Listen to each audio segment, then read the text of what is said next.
It's the spares department where if you lose the part, damage it, then we do in fact supply a replacement part. If you haven't got the part, you don't put it on. And it's one of the things that Airfix pride themselves in, that we will replace them. This is like the covenant, kit book, comprehensive instructions. Walking through it is like shining a light into something less important and childhood. Save them for ages to buy. Yeah. One fairly small one, and then make it, and I'd be slightly sad when I'd finished it because I'd have to save up again to buy another. Never had the luxury of thinking I've got too many models to make. I've got to put some in the loft. Madness. But you must have some in the loft now. When I got a bit older, yes, it was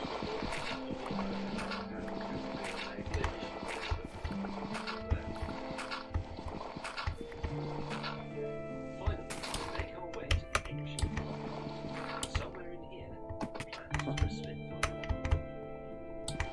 Some of these drawings are as old as me, and even more fragile.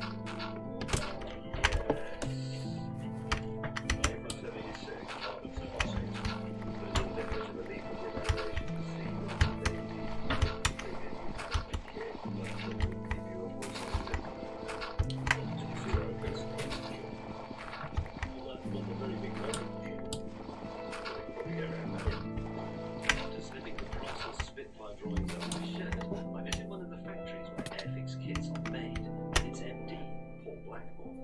It's a fascinating process. These two plates come together to form a mold. Hot liquid plastic is injected, allowed to cool, and there you have it, a piece of kit called a Spitfire. Do you think it would be possible to replicate the simplest Spitfire kit in this form on a sprue, but scale as 1 to 1?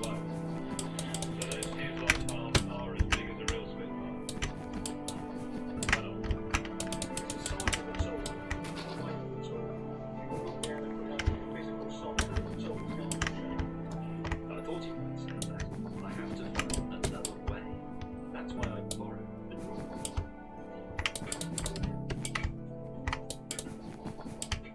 now whenever you drive past the historic RAF station, this is High Wycombe, you will see the Spitfire on the stick.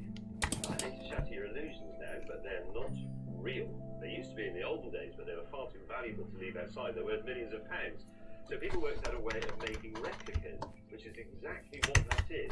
That's actually a glass fibre Spitfire. It is, in a way, already a giant Airfix model.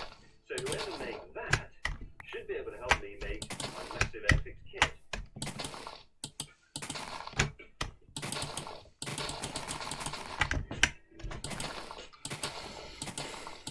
Hi, I'm Donald Dotkin. I work at GKN as a manufacturing engineer. I guess you stay motivated when you see the results and when you see your idea.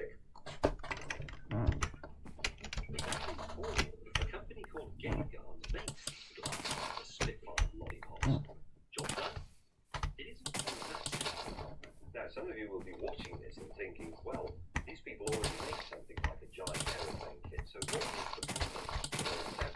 Well, it's well, it's that it doesn't actually go together like an Airfix kit does. Now, this is just the fiberglass shell, and this is already fairly weighty, but because it has to live outside on a stick, and it's expected to last 50 years, they also had, that you can see in this one there is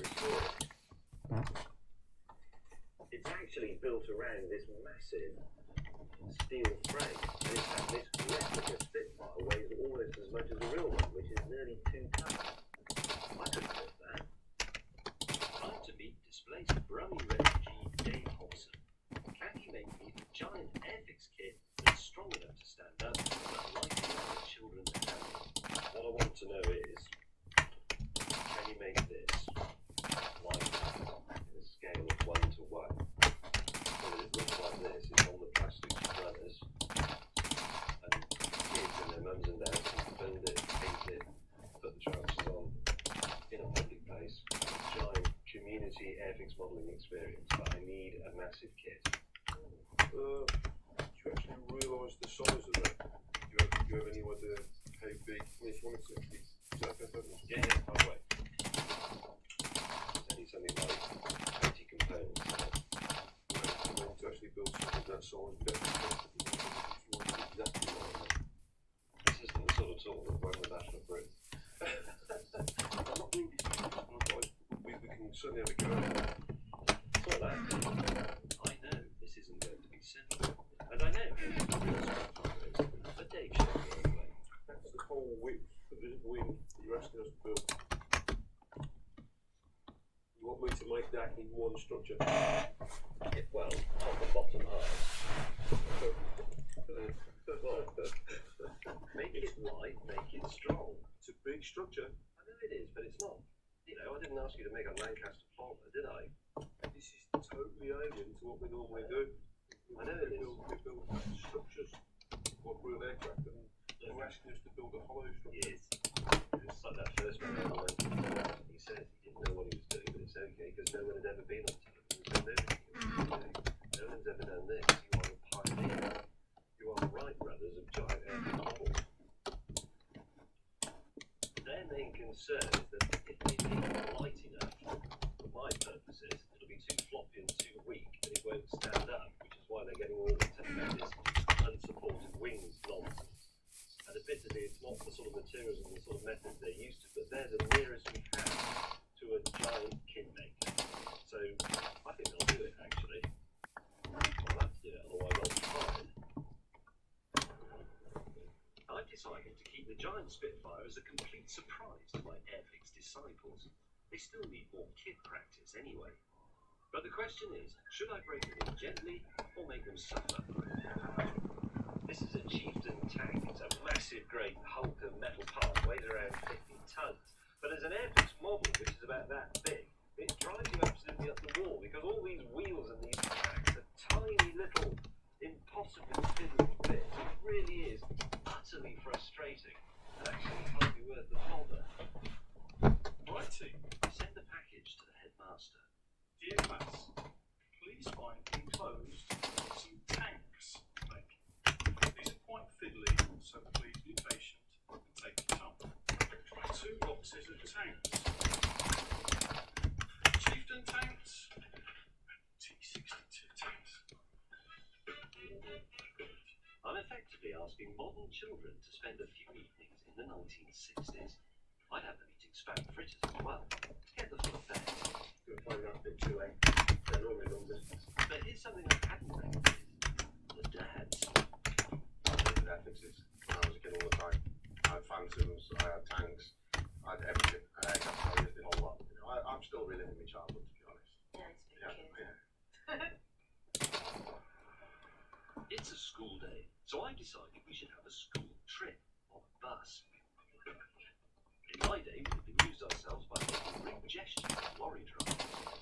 You normally play with mobile phones and iPhones on that trip. Is that all you ever do?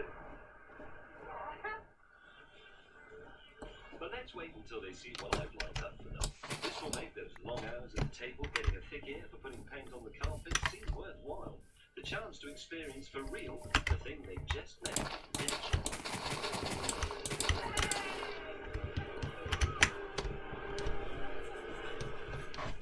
Not only is this much better than the field day at the Sustainability Farming Project, it will help reveal the relevance of Airfix.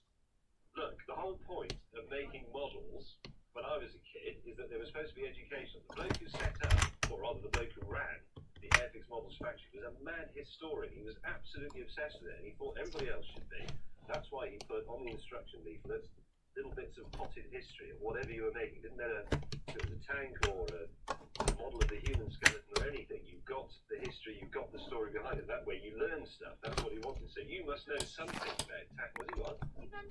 No, he wasn't mental. I changed tack and try a drive instead. Tank driving with Major Nick. But even at 30, that part of a woman's brain that only thinks about shoes is already fully developed. not really tank driving shoes, I really don't know. If we get our bellies on. Yeah, in a minute. It only goes down to your skin. You're worried about your shoes and your mobile phones. All sounds together.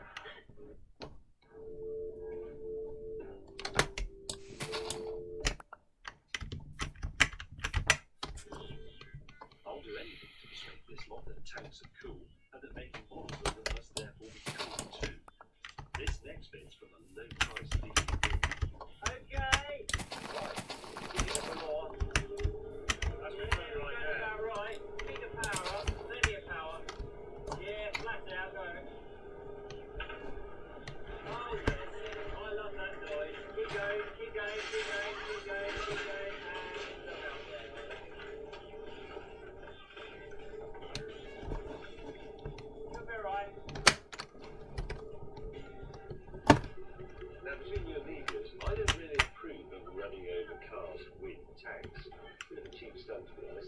hundreds of times, and it's not exactly sporting, is it?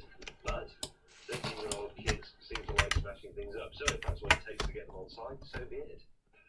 But as impressive as some of this footage might be, it is now possible, using readily available technology, to produce something even better using the models. This is the idea. When I was about your age, we used to build these tanks all the time. The thing we would have wanted to do more than anything in the world is make them into a small film. Okay, so we're going to do that with your tanks. It's going to be the Chieftain tanks versus the T62 tanks. Now we've got something we used to do when I was a kid, small amounts of gunpowder out of fireworks that you put in the tank that will make the odd one explode with some sparks, which we will film. Have you blown your tanks up? Yeah. Who said no? You don't want to blow your tank up? That's okay, yours can survive. I admire that. Anybody can blow things up, it takes skill to make something. I'm going to set it up on this tripod here, we'll get the shot lined up and then you can start moving tanks and take pictures. After just a few hours on one of the smallest action film sets in the world, the masterpiece is born. Right, rolling. Moving. Oh, that still looks quite good. This is like sand packing cars cross a mile, only a bit jerky in places, and not quite as long. But it was done with a conventional stills camera and a simple computer program. The impressive bit is actually the model making.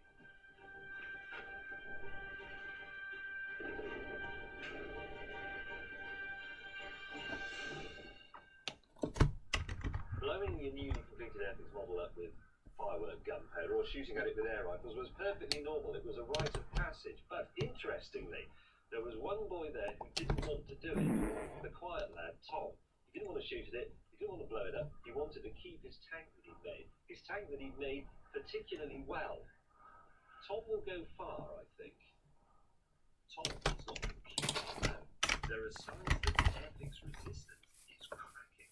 Airfix is really fiddly and annoying, but once you've done it, you get a really good feeling like, wow, I just did that, and then it's weird, it's weird all the little, like when you do make it and all that, it's weird, like.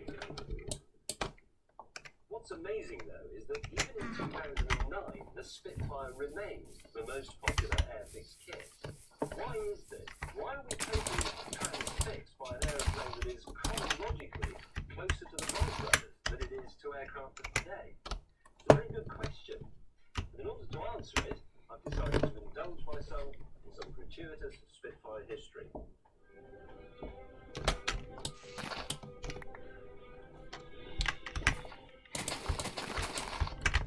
Grace is the owner of this rare two-seater. She has flown and loved it for over 20 years.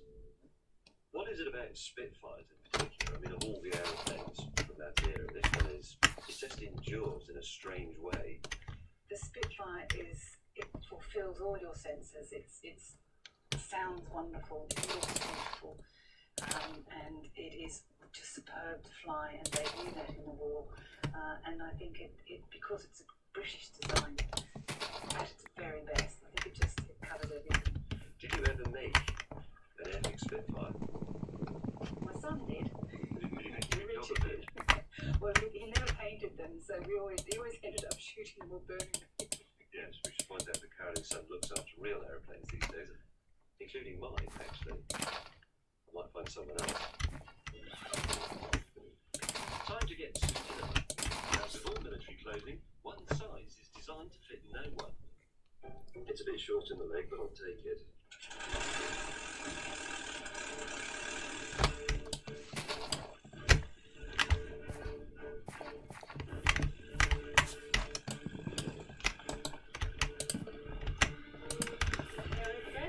Ready to go. Right, here we go. Take off in a bigger Supermarine Spitfire. This is the beginning of the ultimate nail fantasy. Oh, what a racket!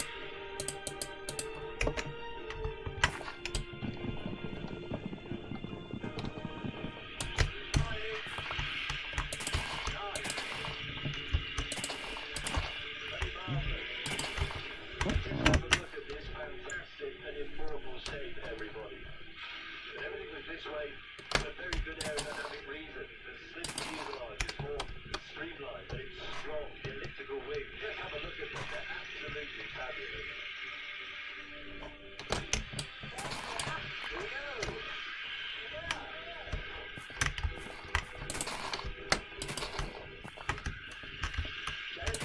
Upside down.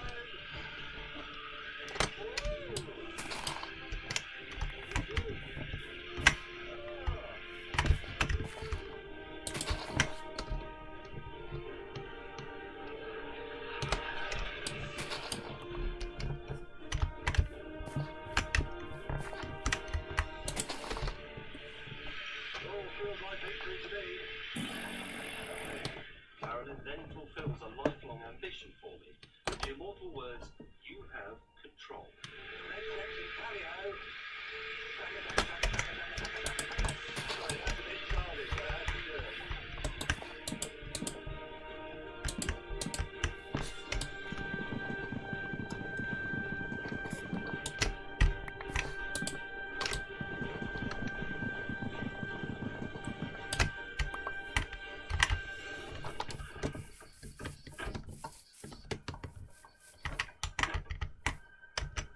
I don't really want to say anything about that, except that this is a Supermarine Spitfire, and I was flying it. That's enough gabbing about it, Ginger. It was time to come down to earth in Cornwall to see if Dave had cracked the problems with the kit version. It's now just 10 days before my chosen young people assemble the giant F Spitfire kit. Unfortunately, it's also nearly 3 weeks since I heard anything from Dave, who's making the giant Spitfire kit. For some reason, he won't answer the telephone, he doesn't respond to emails. I've no idea if he still lives here. I've had to come 300 miles all the way to Ruddy Cornwall just to find out what he's up to. So what you're about to see is a piece of genuine reality television. He doesn't know I'm here. I don't know if he is, actually. Morning, dog. Why don't you answer the bloody telephone? You don't. And you don't answer your emails. You don't. You've no idea how nervous I've been about this. You've no idea how nervous I've been about it, too. But at least you know that it's, I don't even know that you're doing it. I'm just sitting 300 miles away thinking, is he making a Spitfire or has he buggered off to Australia? Look at that. Big Dave's found a combination of glue and glass fibre that keeps the polystyrene supports in place. Strength and lightness together. So that's what half the thickness of it would be in one of your real game guards aeroplanes. I feel the weight of it. Well, I can lift that, and I'm feeble. It's a result, and Dave and his team can now forge ahead. Although, we've yet to see if this technique is good enough for the big wing section.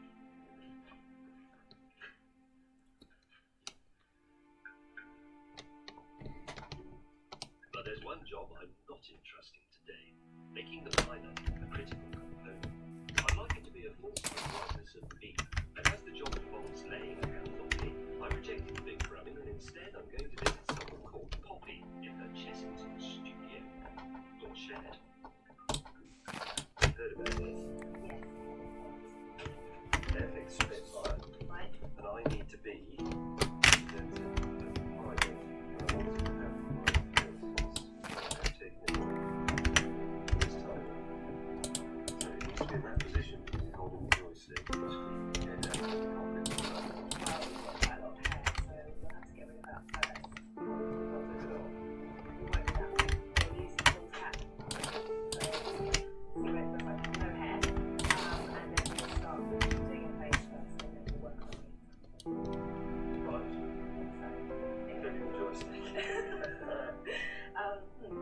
that might have to be. Okay.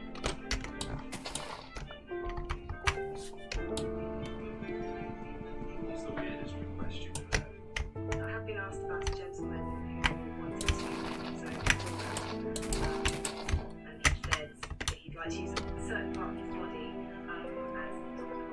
We do get the odd people wanting their bottoms and breasts and things like that. Let's just do my head. Brilliant.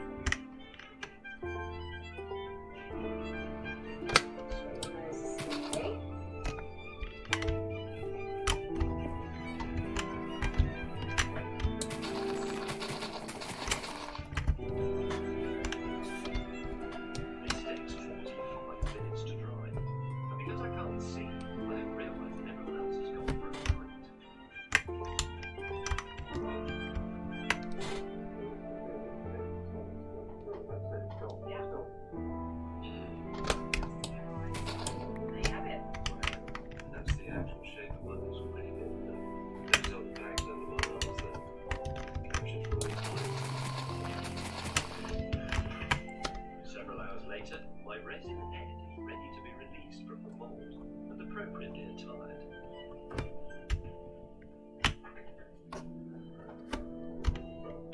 Good evening, I'm James May, and this is my partner, James May. No partner's not right, is it? It makes me sound like a gay lover.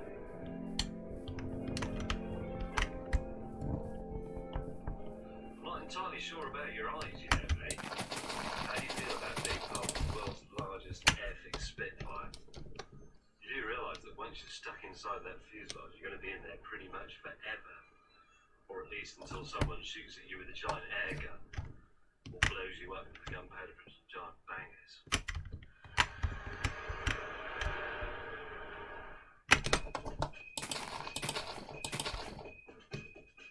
This is turning into a giant project in all senses. Solo airfix assembly work at the kitchen table is out.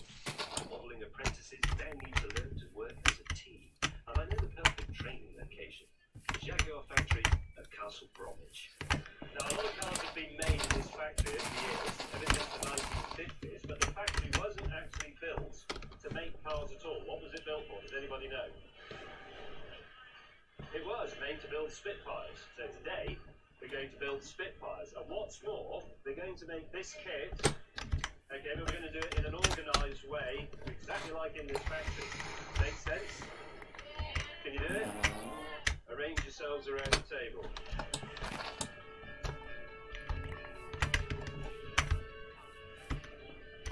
What I tried to do here was break the making of that Spitfire model down into very specific tasks, and then we'd be able to make consistent Spitfires very quickly. Doing all this whilst watching the cars going past being made, because that's an inspiration. Do you prefer making them like this, or would you rather make them individually? This is more fun, isn't it? I used to dream of this when I was a kid. If you could buy 50 Spitfires at once, I could get all my mates around and we could make a production line. We could make them all in a day. It would be fantastic. You know, they're very convinced.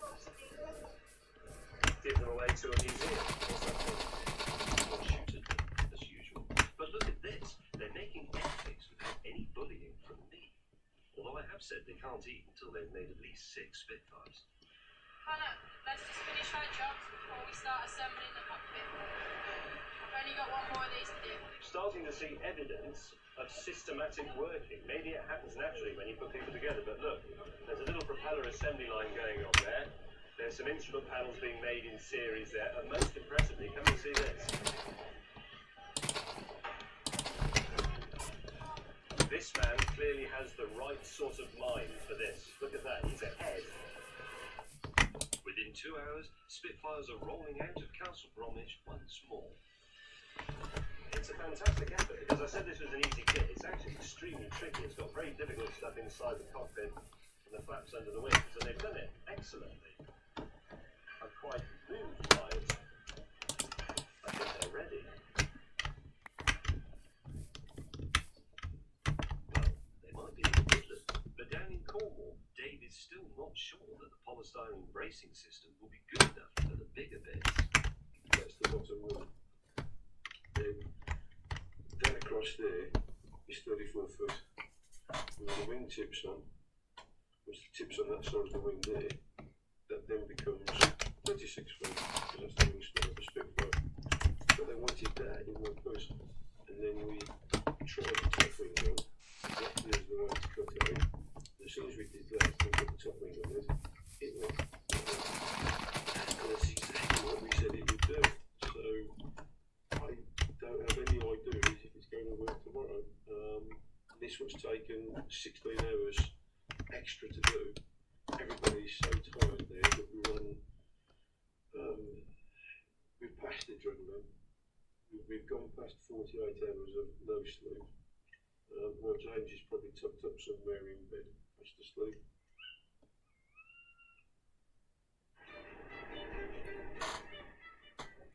It's the big day.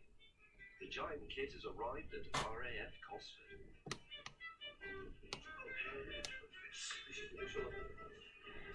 Yeah, if you just put that one bar across the middle, that's reminiscent of what the spine would probably look like anyway across the middle of the aircraft. Well, just stick it. Yeah, just do that. Before the builders arrive, I discover there's a rather pressing issue in the hangar. We have a small problem here already. This is the biggest part of the kit. You remember it's the bottom half also the part around which the rest of the aeroplane will be built. Made the way we decided that the thin fiberglass and the honeycomb, it's too floppy, so it has to be strengthened with some steel pieces. Which sort of means Dave was right all along. But we can edit that out. The Telford prodigies arrive, still oblivious of the enormity of the airfix task that lies before them. Right, gather round everybody. Happy? Yeah. Good. This is a very important day for me, personally, because we're going to do some airfix. This is an ambition that I've harboured since I was about 5 or 6 years old. Which is a long time. It's a previous century. And it's an opportunity for you lot to be a part of history. But only the history of airfix. But that's pretty good. Cue the door, sir.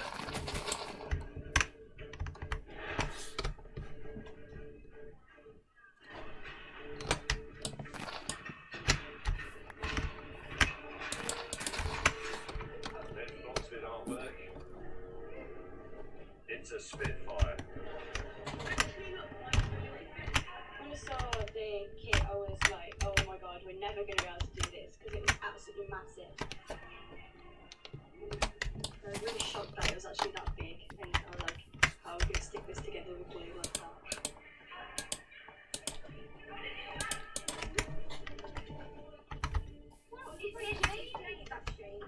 It's creepily lifelike. This is the biggest airfix model in the world. There has never been one this big before. This is where you have to apply everything that we've learned about making airfix models over the past few weeks. Still up for it? Yeah. Right, good. The first job is to remove all the pieces from the sprue. That's the frame holding them together. For those of you who don't know airfix, that's therefore incomplete. Ellie and Kate will land the plumber's job in the hangar, painting me. That's one of the harnesses that's going to need to be black.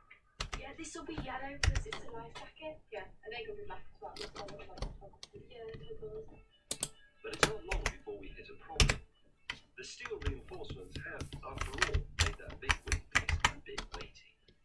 Right, in order to lift that main bottom wing section up and turn it up the other way and put it on the trestles, we need more people, because that really is too heavy for you to lift.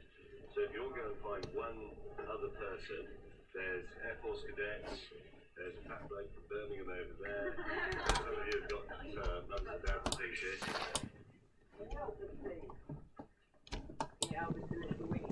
Yes, right. Cheer engines, ball out. Oh, I know, but luckily, like the only right, really, this is all his fault. I have to confess, I initiated him with a Spitfire. That was his first airfix model. We did it together.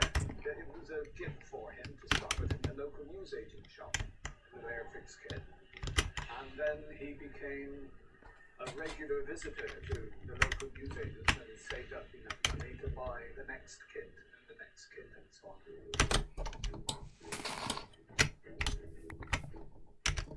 And now, the lifting of the bottom wing.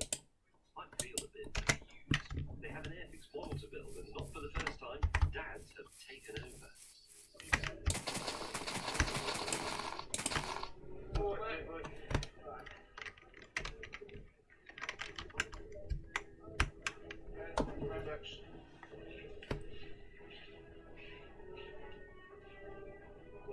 Should we try that?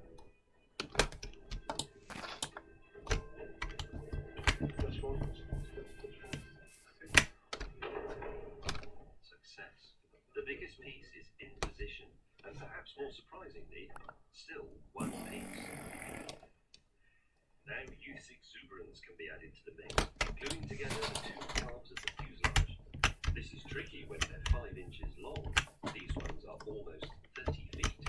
Concentrate on the top edge.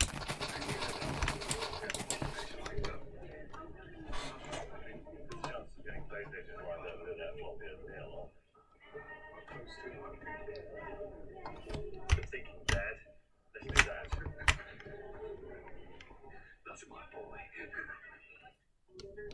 I've told them 100 times not to use too much glue, but of course they don't listen. And I'm beginning to think they shouldn't. Alright, yes boss. You ready?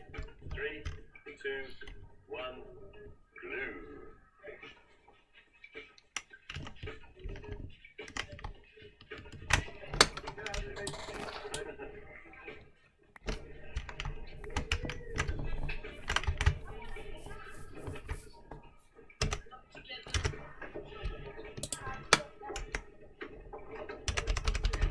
Superb.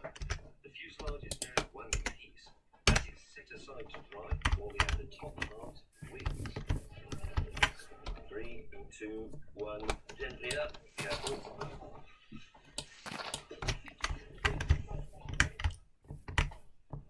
This way. Wow. Fantastic.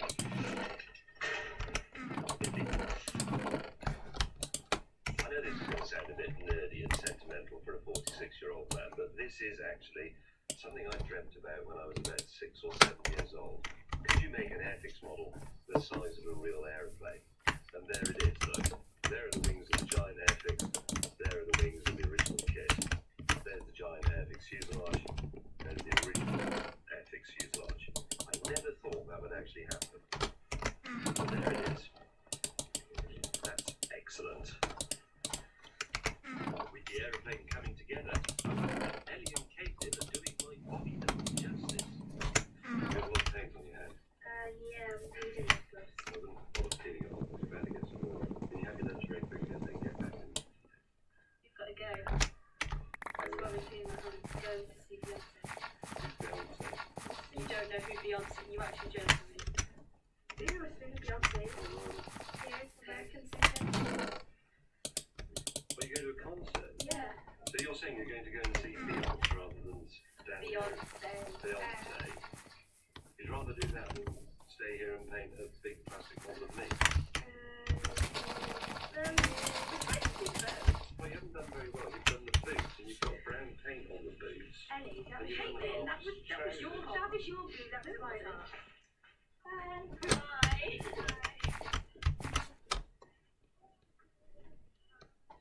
Lots of young people that don't know anything. With 2 recruits going AWOL and the others more interested in fucking around than doing Airfix, even I can tell that I'm not winning these kids over. It's really like what's actually perfect. It's really nice. 13, you should want to do that. I think James is quite bossy because he is a perfectionist. He wants it to be perfect. He's a little bit fussy with the painting and how careful you do everything. Okay, time to change tack. Time to let the kids do it their way, however much it hurts. Please get me with my eyes closed. How do I see where I'm going?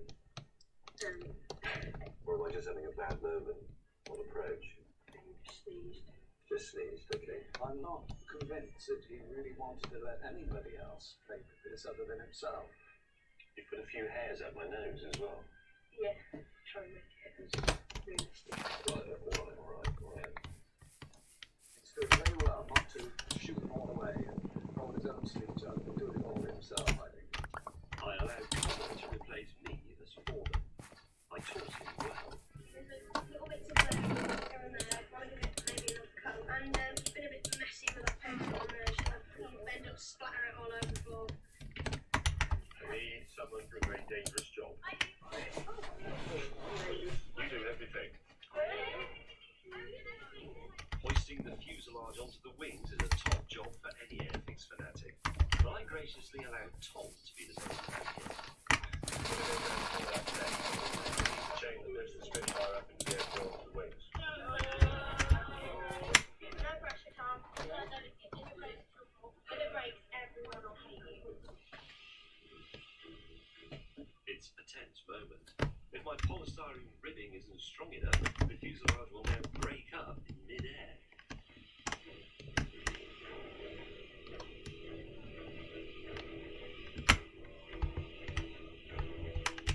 The fuselage takes the strain, but there is a small problem. We didn't think carefully enough about where we positioned this before we started putting the fuselage on the things. We try some adjustments.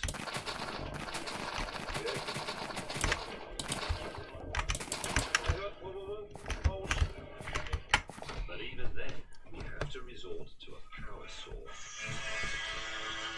These Airfix models will know that you sometimes have to trim the parts very slightly in order to make them fit together properly. That's certainly what we're doing here. It looks like a huge amount being cut away, but that's only because it's very small. The team is working excellently and efficiently together, largely because I've been made redundant. Extend the brown spot out by like a bit further. Make it the same shape there. Does that make sense? Yeah. Yeah. I think so. I begin to think that people they might actually get this model finished, and that the young people might actually enjoy it.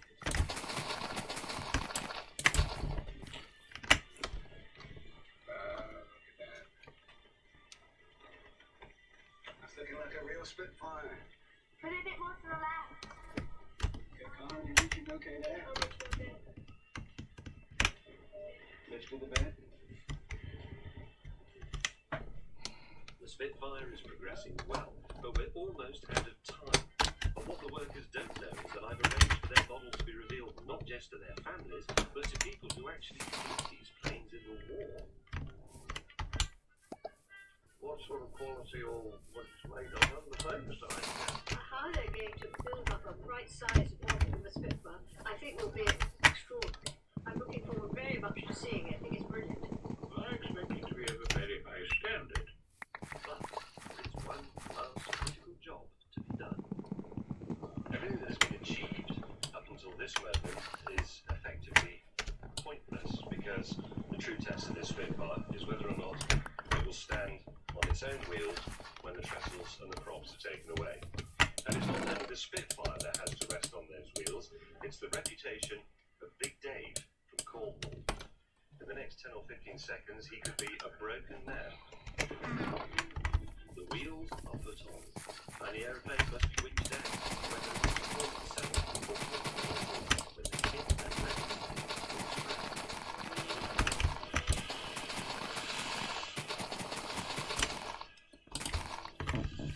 It's so close to breaking.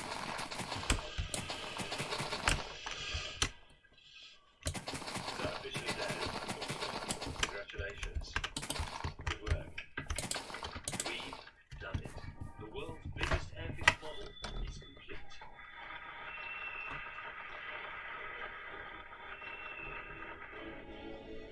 And our VIP guests have been waiting long enough. It's time to reveal it.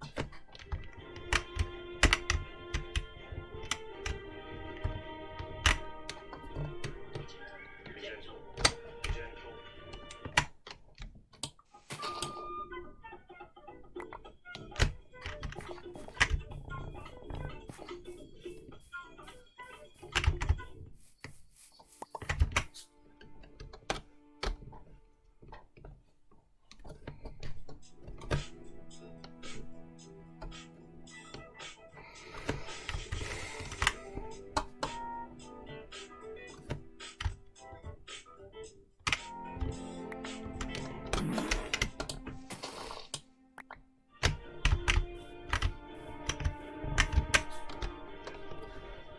For the first time in more than 60 years, the hangar doors of RAF Cosford open to reveal a brand new Spitfire. But ours is only a model, we're not sure it will make this next bit.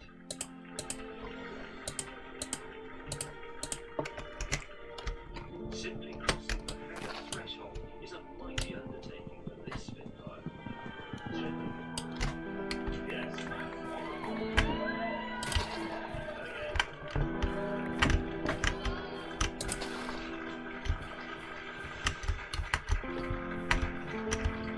bit more. And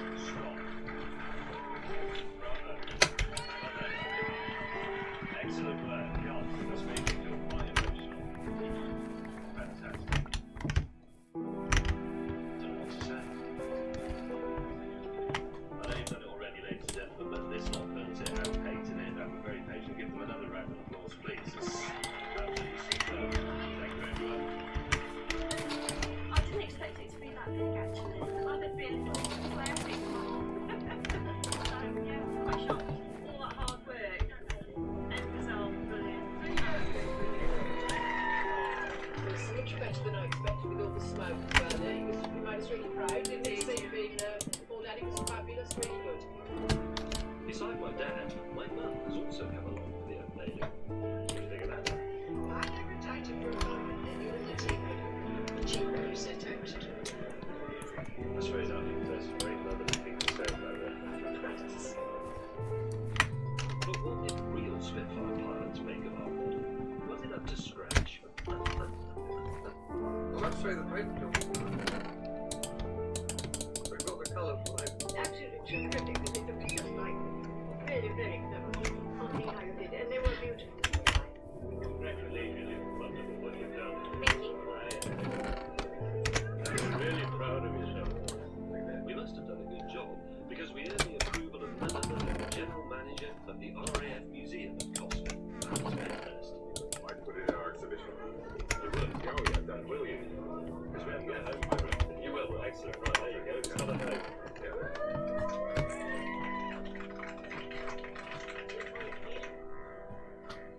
Got a bit of a lump in the throat, I might have to go away.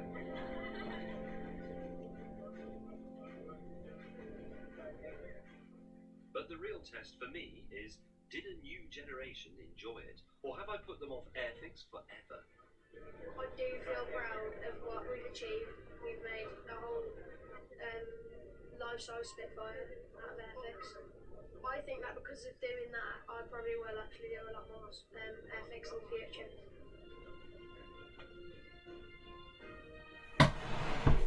Yeah, there might be more outfits in the future. Hopefully big ones.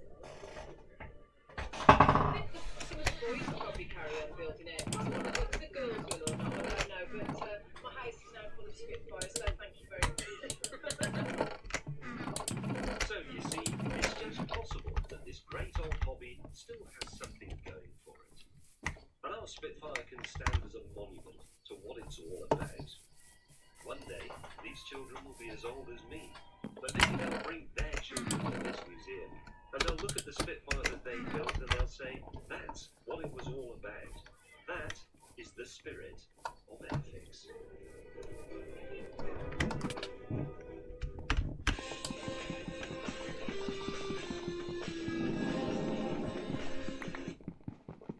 The Palladium Hotel Group Big Days promotion is almost here. The best days to book your holiday with one-of-a-kind discounts. Enjoy the most amazing hotels with your family, partner, or friends. Immerse yourself in Ibiza, unwind in Menorca, enjoy yourself in Sicily, have fun in Marbella, or recharge your batteries in Tenerife. Don't miss out on the big days starting on March 13th at PalladiumHotelGroup.com.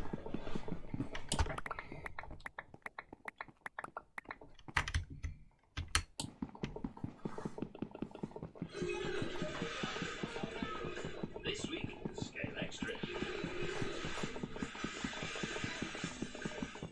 What happens when I bring a whole town together to rebuild a legendary motor racing circuit entirely out of plastic pieces?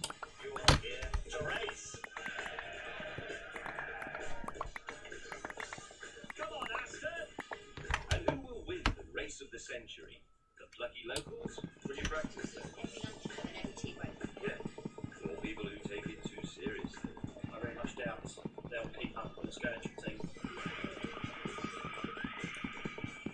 I didn't pass my driving test until 1980, but by the early 70s, I already owned 7 cars. They were real exotic, capable of terrifying performance. And because I was only 8, I didn't really know what I was doing. I crashed them all the time, horribly. Despite this, one of them survived. Here it is. Mini Cooper. All original, still a runner, all canvas owner. No real car I've ever owned was half as much fun as this one.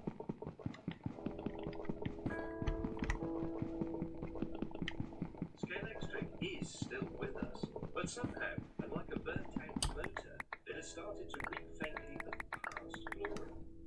I take myself off to Surrey to meet leading Scale Extra aficionado Rob Smith, hoping that I won't be led to yet another loft. This means we're going to the loft. That's a sure sign that you are a committed and serious enthusiast of something. Yeah, we have a loft version to store it.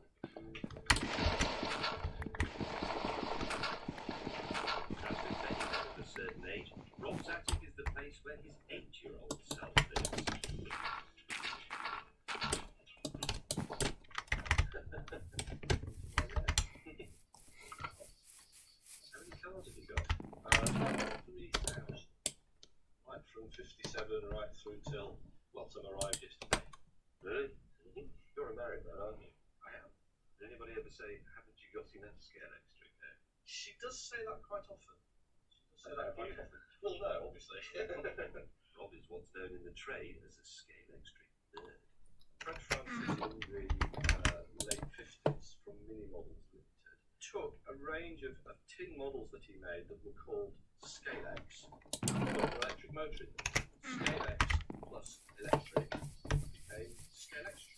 That's why nobody's compared. Well, they all do it the wrong way out. Yes, everyone says Scale Electrics. This is all marvellous, but something is missing from the converted group. A racetrack. There isn't one. So it's time to build one and try scale extra cars as their inventor intended. And this leads me to a point. There has always been one fundamental flaw in the scale extra set. They were designed for mum and dad, not in accordance with the ambition of the APL James May. So you've got your cars, you've got some fences and flags, tank controllers, but never enough track. Now if you manage to blag some more track for your birthday, you could build one of the circuits in this book, 101 circuits for scale extra drivers. Here, for example, is Spa, and here is Brands Hatch. They are perfect miniature representations of real-life racing tracks. However, there's one circuit missing from that otherwise riveting volume. Brooklands, the first purpose-built motor racing circuit in the world. My ambition then is to rebuild Brooklands in scale extra. Here, on the table, and Brooklands itself. Inside,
Vanderland Drive was built smack on the old Brooklyn start-finish straight. In fact, the edges of these houses' front lawns mark the edge of the original circuit. I know, because I was a teenager once, that driving across people's gardens doesn't generally go down that well.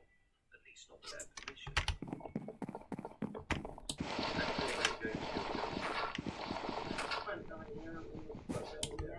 That's fine. There's a very easy little gap. Oh, you're very welcome. Yes, and I'd be very interested to help you do that. You would? Yes. Why is everyone so nice around here? Oh, oh, see, you have to be nice to them. Have you? Yeah, that's cool. Encouraged by the willing and compliant nature of the locals, I next decided to tackle the council. This dual carriageway cuts straight through one of the fastest parts of the course. The end of the original banking where it was continues down there, the other side of the lawn. So in order for this to be a continuous, uninterrupted race circuit, I need to go across there with that. Any objections? I have slight worries about people seeing it and stopping, and I have slight worries about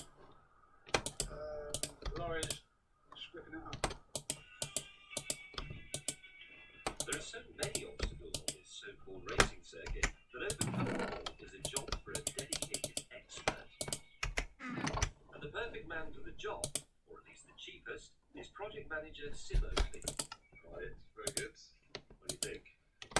It's opposite, isn't it? It's a nice place.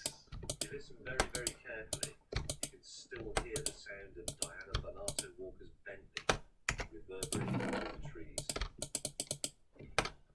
Honest. It's a lot steeper than I thought. Problem number one is the historic slope. This is very steep, and I can't imagine our car is going to stay on here at all. But I quite like the idea of the historical reasons that we're up the banking. We come round here.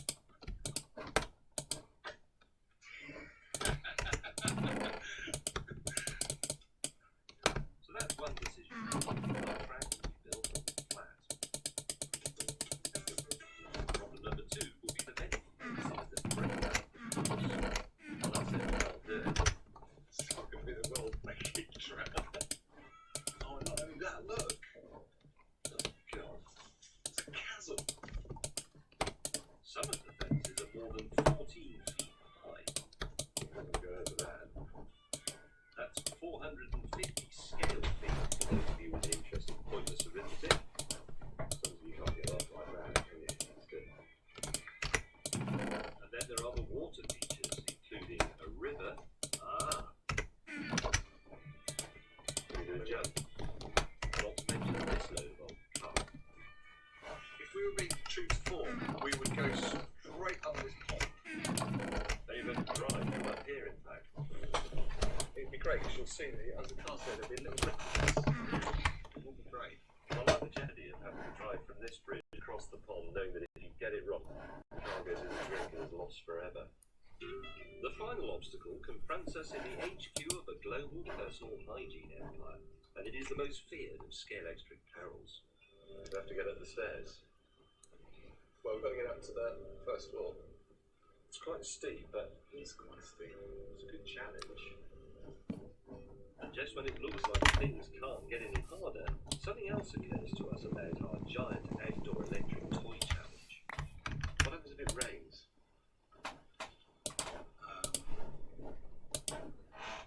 While Sim works on that little lot, it's time for me to recruit my driving teams. I need 2 of 140 people each. Each controller and battery will only power a small section of track, so our race will be something of a relay.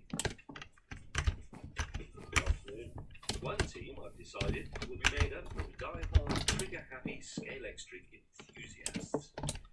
Some of them are quite young and treat scale-extric as an intellectual exercise. I like going really fast and winning.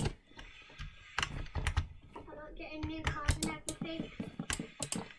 I like getting new cars and destroying them. You know what I actually expected when I came here?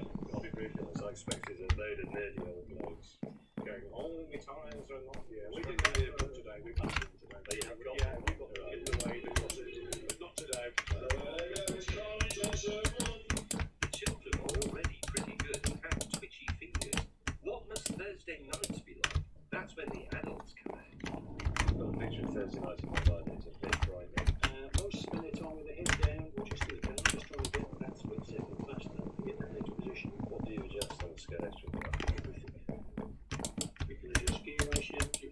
tyres, you can adjust the chassis, adjust springs on it. Once you go to that limit, maybe you're possessed with it. Are there any fines? No. Do people have intentions or representations? Yes. Oh no, it's hopeless. I was once told that everybody who races a Sky Electric is going to be frustrated with the racing. Yes, I think you're probably right. So, a lot of people drive real cars like that. Correct that they do it in there. Yes. My other team will be made up of people who live and work around the old track. People who absorb the spirit of Brooklyn daily. I start at the head office of the electronics company that rhymes with Boney. Right, hello everyone. The world's biggest electric race is going to pass actually over your pond. I've brought you a set. I want you to put it up, find out who the best drivers are, and then I'll need those names, and then they will become part of the team. This is a large corporate organisation with allegedly excellent administrative capabilities, but let's see it.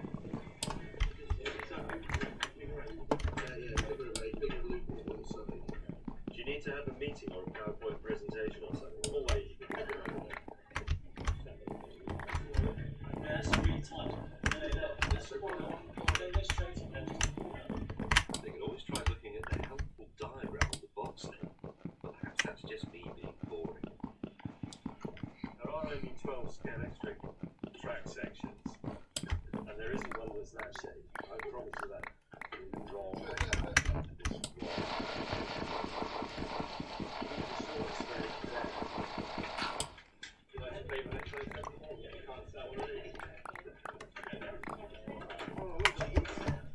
Just setting up the track has been like a corporate team building event. I worry that their attitude isn't very modern. We're obviously not the greatest at it. Yeah, I don't think you should have any drivers actually.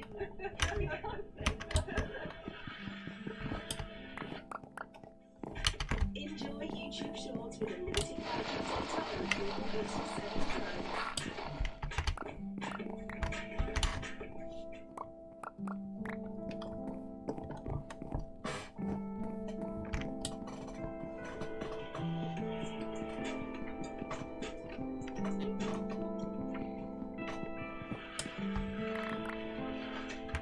I'm not actually that great at running good.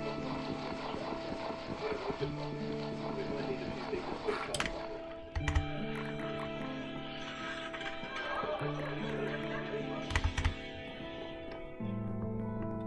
God knows how I'll ever manage to produce something like television.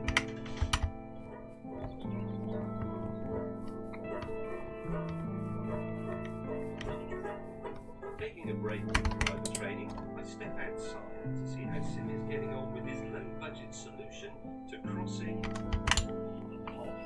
The most significant obstacle on the track, a pond that has been dug right in the middle of the old Brooklyn circuit, and which we are obliged under our own rules to cross with a Scalectric track. And Cynthia has been working late into the morning on a solution that is both elegant and, more importantly, very cheap. Pipe insulation. Polyurethane pipe insulation. Does it actually float? It will float. This is only cheap. It's waterproof. It's not waterproof. But it just all swell up. It will, if it rains, it will swell up. When it's in the rain, or pond, I should say, it should be not. How are we actually going to get it into the pond?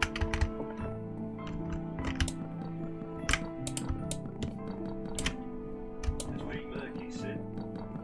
But murky, very murky.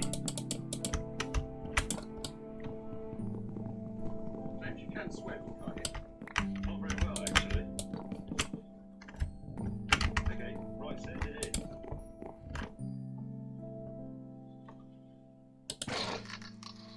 Oh. I think I've just found Birkin's blower bend.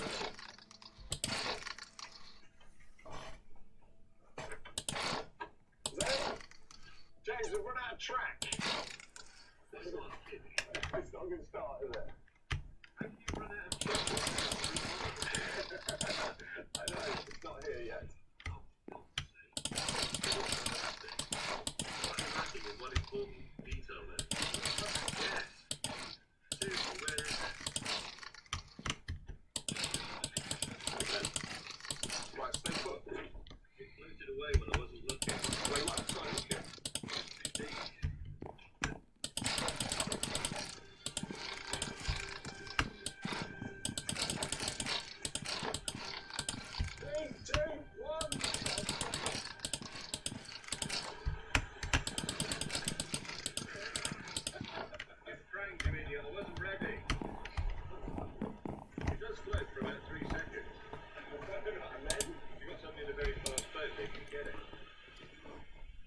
got some sort of car. That's ridiculous.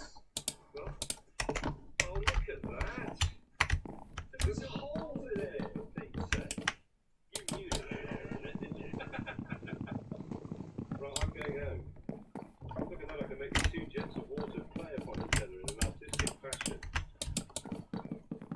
So what have we learned from that? Well, the bridge floats rather well actually, but the car doesn't.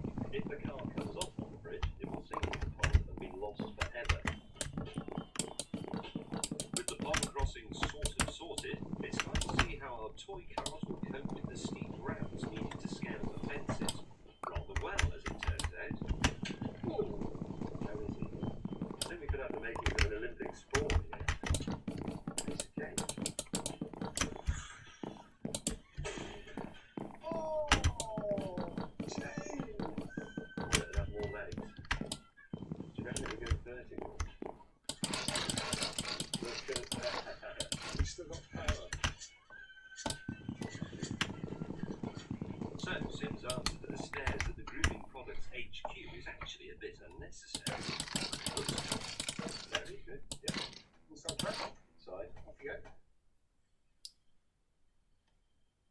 Oh, power This is sliding. magnificent. Power sliding all the way up. Look at that. And down we go. I'm now confident that the scale electric track can be made to go around the old Brooklyn circuit. The bigger question now is, can the community racing team get the car around the track? I'm meeting some more volunteers back at the business park. Hello. How are you? It's the basic figure of 8 set, though. The picture of how to put it together is on the front. I'll put these together, you put the set together.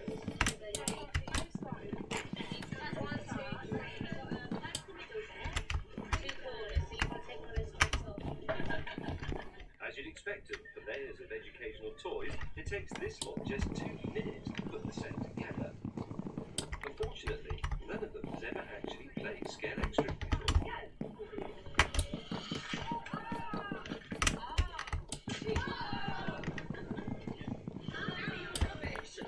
Boldly, I risk being patronising with a handy hint. Can I just suggest something? You can squeeze it fully as long as you lift your finger off before you get to the bends like that, you see. I managed to get away with that, though largely because they weren't listening.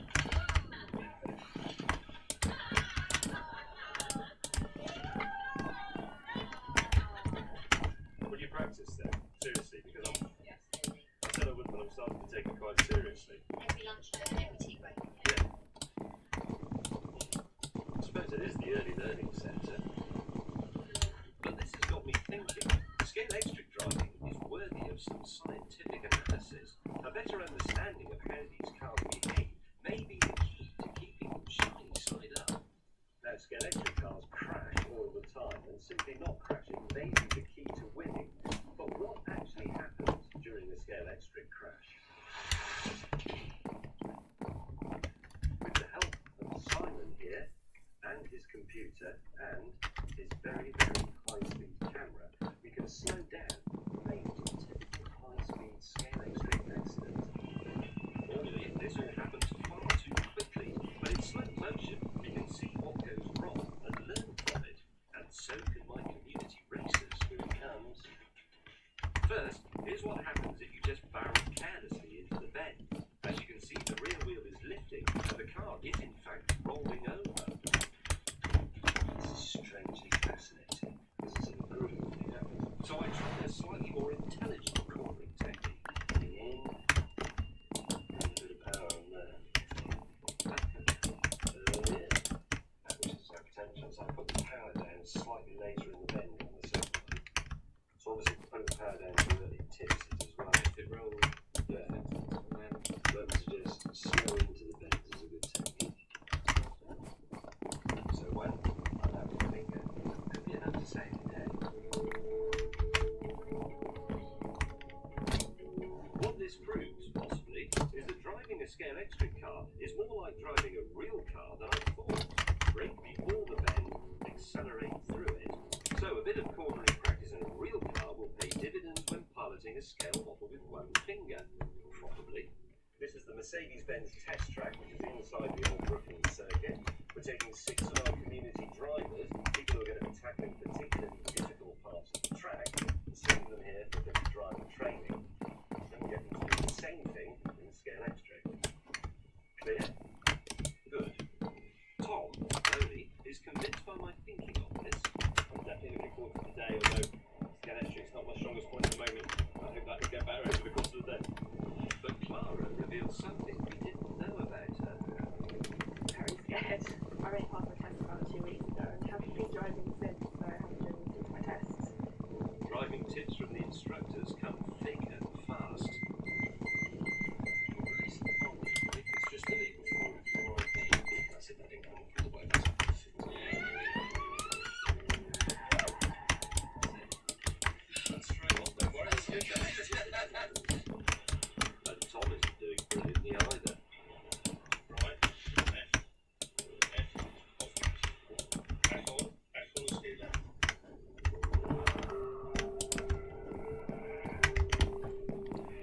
While the locals see an extra 10% out on the track, I'm back with Sid, seeing if I can get an extra 10% out of the car. And for this we're using a speed gun, like Bluetooth. It's the first time anything like this has been used for something constructive. You ready? Yeah. Go.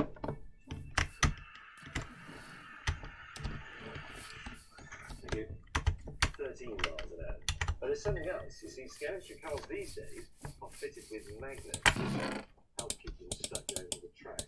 There's a sort of magnetic downforce, but like the aerodynamic type, it comes at a penalty. It must increase drag, because in physics, as you know, you don't get anything for nothing. So let's see how much difference it makes if we take that out. Simi? Yeah? Can you take the magnet out and then send it down again? Yeah. Go. 13 miles an hour was the mean speed with magnets.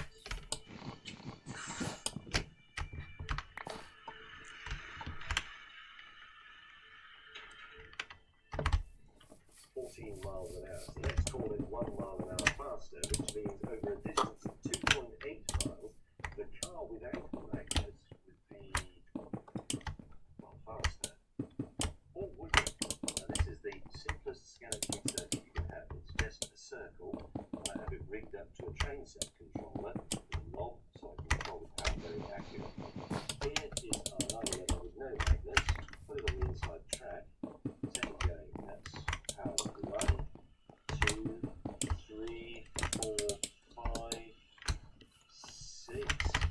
Right, it's 6. It's just starting to come off. 7. There we go. That's 7 desire is the fastest it can call. Now, we take our line with the magnets. Same track. There it is, up to 7 already. 8, 9, 10. That doesn't come off until I get it to 11. So what you might gain on the straights by removing the magnets, you lose on the bends. And bends are actually where races are won. The simple fact is that this is about driving skill, nothing more. Back at the test track, my volunteers are improving enormously.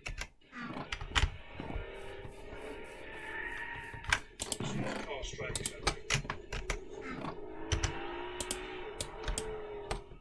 Okay, now we go.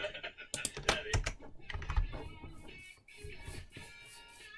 That's it, keep steering. That's it. That feel. Oh my god. Now let's see how they do on a scale extra version of the same test track. So, consistent driving and good time, please, go.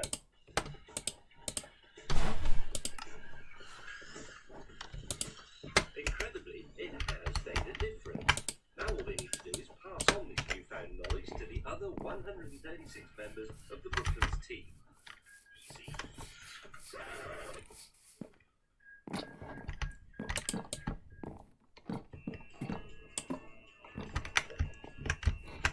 The big day.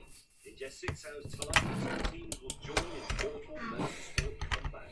And Brooklands will once more resonate to the sound of real racing, although it might be a bit timid. Here's someone who wants the ball, please.